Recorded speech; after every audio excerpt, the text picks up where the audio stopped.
Welcome back to our second part as we delve into the intricacies of the disciplinary process in Kenyan employment. So we were handling on the disciplinary hearing. We've already captured on the panel. The hearing itself has been set up. So with regard to the next steps, maybe Fortune can take us through the idea of once this employee has been found to be of unsatisfactory conduct, warranting a hearing, what really then takes place after that? Okay. So once the hearing date has been set, the employee comes for the hearing. The location, remember, has also been communicated. So on the actual hearing room, the panel, which was constituted by the HR, is present. So the first step which happens is the committee is introduced to the employee, and the employee is asked if they have a witness. Okay. If they do, then they call in the witness. Remember, this witness is a fellow colleague working in the same company. If there is no witness, or if the employee does not have a witness, then the hearing proceeds. Okay. So once that is confirmed, then an attendance form is then signed by everyone who is present in the hearing at the start of the hearing, just to confirm that these were the people who were part of this hearing. So these were all the line managers present, and the HR who's chairing the meeting, and as well who is also taking minutes of the meeting, and the employee himself, and the witness if there's one. Yes. So ideally, the panel is generally constituted by the minute taker, the ones who conducted the investigations, normally the line manager, and other personnel from other departments, right? Yes. Okay. So the hearing now itself has commenced. What are some of the aspects to expect from this particular hearing? What really goes on? Okay. So once the attendance form has been signed, the hearing now starts, where the offenses which were indicated on the show cause letter are then repeated to the employee. Remember, the purpose of a hearing is to give the employee a chance to explain themselves. So you need to confirm that these are the same allegations and no new allegations are brought up. Yes. So there are questions which are asked by the HR and the line managers in regards to the case, to this employee. So the employee now, it's a Q&A session, and evidence is reviewed. So areas where the employee may not be in a position to answer or needs support, that's where their witness comes in. Remember, the witness cannot represent the employee fully in the hearing. They just talk on behalf. They give support to this employee. So it's a Q&A session, evidence is reviewed, and areas, the language needs to be very key as well, from the committee, where they're not very harsh. The language needs to be just in a polite manner. Yes. Okay. So the employee, during this particular hearing session, it's important to note that there's always been the question of, can the employee be represented by an advocate or a legal practitioner for that matter? Precisely, yes, this is possible, only that the legal representative only takes account of what's really happening. It's not really a matter of litigation before the panel itself. They're only there to, perhaps make the employee feel confident with regards to how the process will be run by virtue of the presence of the legal representative. So once the committee undertakes the hearing itself, there has to be an outcome, right? How long does the outcome take to be issued from the hearing itself? Okay, maybe before we proceed to the outcome, once the hearing has been concluded, the minutes are taken down. Yes. Remember, by the HR. Yeah. And then they need to be signed off by everyone again who's present in that hearing, just to confirm that this is a true reflection of what transpired or what was talked about in the hearing. Yes. The employee then signs them off, and now the outcome comes in. So how long is the outcome given? Well, our laws are not very clear also on the duration, but best practice has at least within 5 working days or 7 calendar days. That's when the decision or the outcome of the hearing is communicated to this employee. And again, depending on the severity of the misconduct. Remember, it was an allegation, but now after the hearing, it may either be a confirmation of the misconduct, or it's the employee can now justify on why or how they acted in such a manner.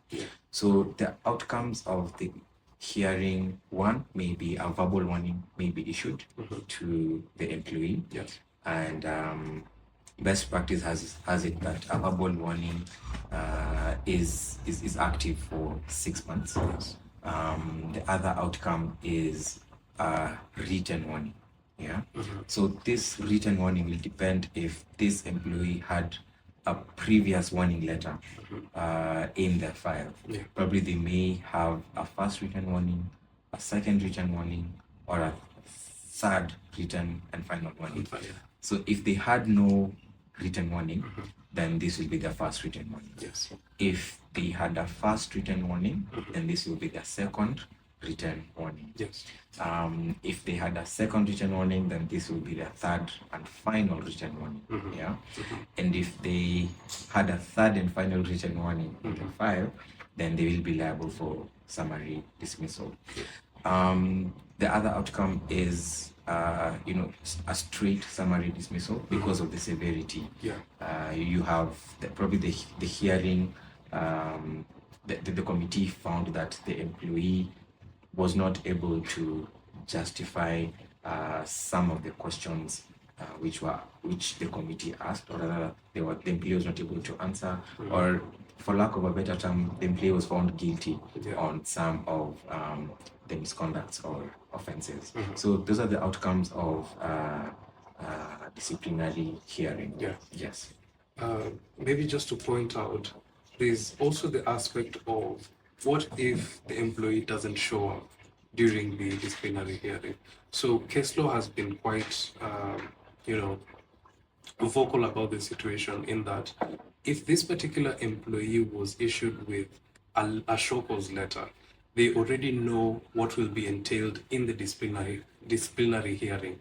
Also, if they fail to attend by themselves, the representative cannot, as Fortune had earlier mentioned, the witnesses and even the representative are only there to support the accused employee's case. They are not there to represent him on his or her behalf.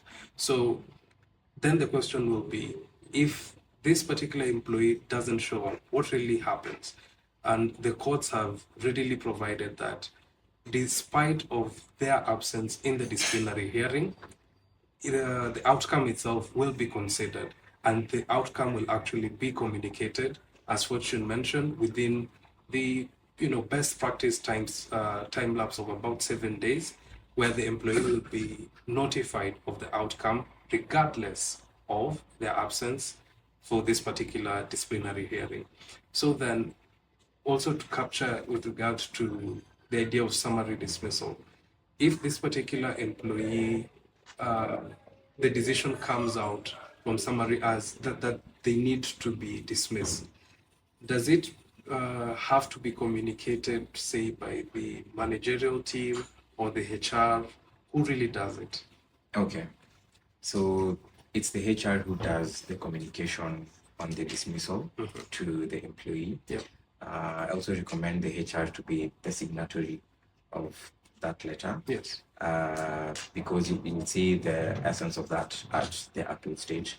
So again, just to bring you back a bit, if an employee does not show up for the hearing, then the same process of the hearing proceeds. where the committee proceeds to ask, or rather to review the evidence which was they have as part of their internal investigation. Yeah.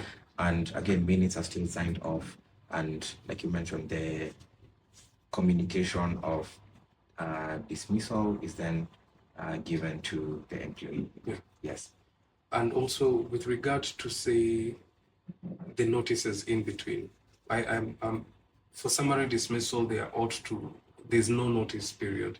If you're summarily dismissed, I think it's immediate.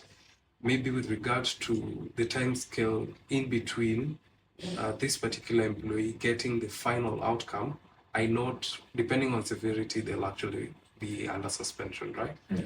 And if they're not under suspension, their dues, there's something, they may be receiving half pay or even no pay at all, right? Yes. So this particular employee gets the outcome. They feel maybe disgruntled with regard to how the disciplinary hearing was done. Maybe some of the evidence tendered had not been provided or was not clear. Some procedures with regard to who was even present during the disciplinary hearing. All these factors would warrant this particular employee to feel maybe disgruntled, or that the entire process was actually biased. Ideally, the employee will be entitled to undertake a an appeal to the disciplinary hearing. So the disciplinary process has come to an end. The disgruntled employee has felt that there is actually need to appeal. But again, maybe just before we delve into that, I've noticed there is also the case of an employee, once they've been dismissed, they're always pending dues. Remember, maybe during suspension, they were on half pay, even maybe no pay at all. They could have been having pending leave days and such. What really happens to their remuneration and dues? Okay. So for final dues for a dismissed employee, if the pay was withheld, if they were on half pay, then it's up to the committee to decide if they will pay the remaining half which is owed to the employee. And also if the employee was on no pay, still goes back to the company to decide if they will pay that. If they're on full pay, then that does not change. Okay. But what are the actual final dues which must be paid by the employer? So one is days worked up to the last day of dismissal. Okay. Second is leave days accrued which have not been taken. Yeah. So those are the two dues which must be paid by an employer, regardless of the outcome of the hearing. Yeah. But if it's a summary dismissal, that the two must be paid. Okay. Yes. And sorry, if I may just add on, Sure. certificate of service is also key. Yeah. The Kenyan law states that an employee who has worked for an employer for a minimum of 4 weeks must be issued a certificate of service. Okay. So if they worked for more than a month, ideally that's a month, Yeah. then they must be issued a certificate of service at the point of dismissal. Okay. Yes. Perfect. Actually, that was what I was just about to ask. Good. So moving ahead to the actual appeal. So the employee has felt really disgruntled. And normally, even with normal litigation appeals, there ought to be grounds for this particular appeal. Importantly, some of these grounds would be that maybe the entire disciplinary hearing process was flawed due to some procedural inconsistencies. Maybe there's some new evidence that has just come out, and also with regards to maybe the outcome itself, the employee feels was quite unreasonable. So, basing on those grounds, how does the appeal process maybe start off? Okay. Maybe if you may allow, before I speak about the appeal, there may be cases where the employee has not, rather did not report did not come for the hearing. So what happens in that case? The committee proceeds the hearing, and if the decision to dismiss is the outcome, then that's communicated to the employee. What happens to the final dues of this employee? The employee will be informed to come and pick the final dues. And if they do not come for these dues, then the employer can send this. If it's in form of a check, they send that check to the nearest labor office for that area. So now it's up to the employee to now follow up with the labor office to go and pick his final dues there. So with regard to the grounds of appeal, these have been found to be, by virtue of the employee feeling disgruntled, some of these grounds are actually present. So how does the appeal process start itself? Okay. So first they need to sign the outcome of the hearing. If it's a summary dismissal, then that letter needs to be signed first, because on the same letter, the details of the appeal will be communicated. And normally, best practice has it that an appeal should be done within at least between 7 to 14 calendar days. And this appeal should be written in writing by the employee to the highest level authority to the company. So this may be the managing director and the chief executive officer, depending on the hierarchy or the kind of organization structure for that company. That's why the HR is the first signatory of the summary dismissal, because if it was the highest level of authority who signed this letter, then it will become difficult for an appeal to be done.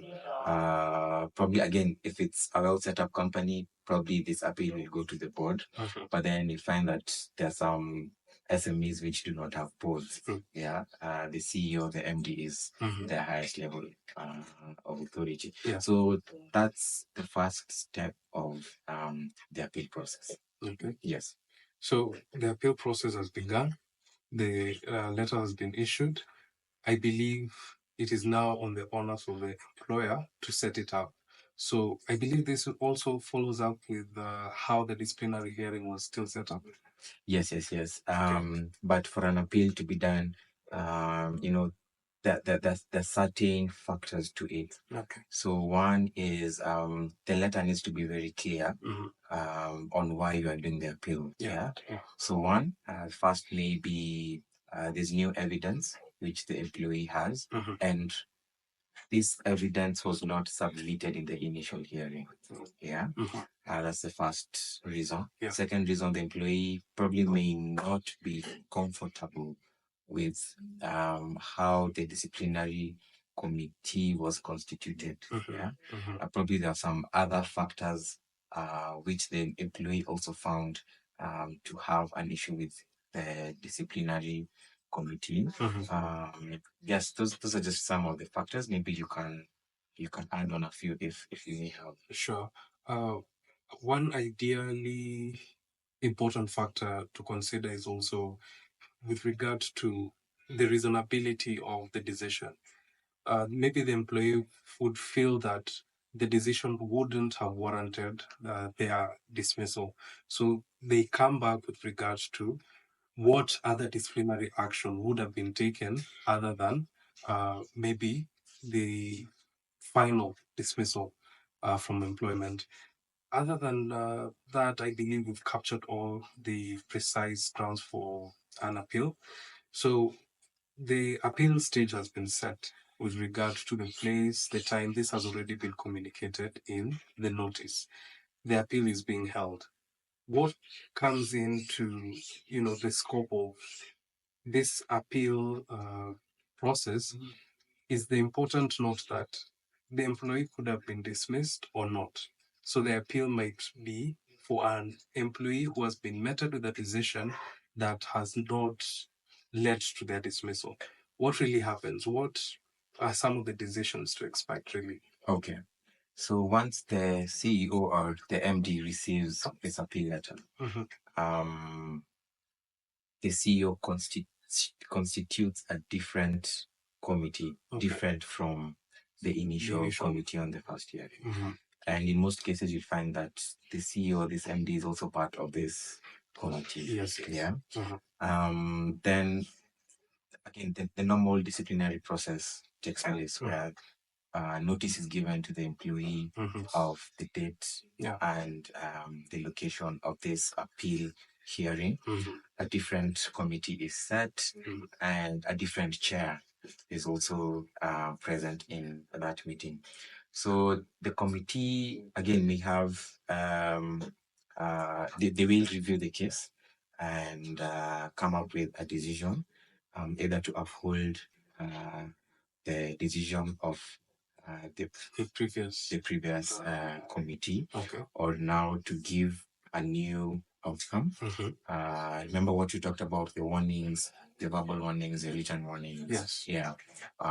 So it will depend now with again the complexity of the case. Yes. And also, like you mentioned, was the decision which there was the dismissal decision unfair or fair? Yeah. So the new committee, or the appeal committee, those are just some of the factors which they look at. Yeah. Yes. So also, I believe short of dismissal, the committee will also render maybe a fresh decision other than all that was issued before. Yes.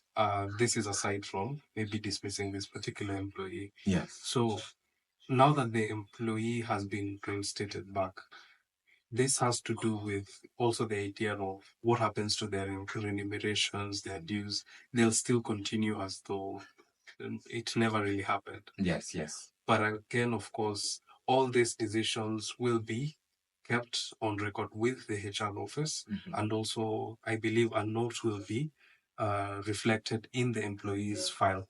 So normally, I believe also these disciplinary processes have a bearing with regards to, say, performance reviews, salary increments, promotions. So all this will be taken into account when all this is being done. Yes. Okay.